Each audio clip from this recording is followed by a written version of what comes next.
సాయంకాల సమయములో సంధ్యాదీపారాధనలో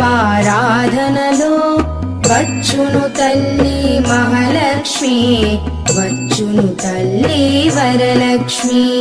కాళ్లకు గజ్జెలు కట్టింది, మెడలో హారము వేసింది, పిలచిన వెంటనే పలికింది, అడిగినదంతా ఇచ్చింది.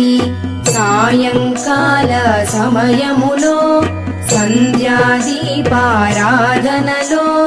వచ్చును తల్లి మహాలక్ష్మి, వచ్చును తల్లి వరలక్ష్మి.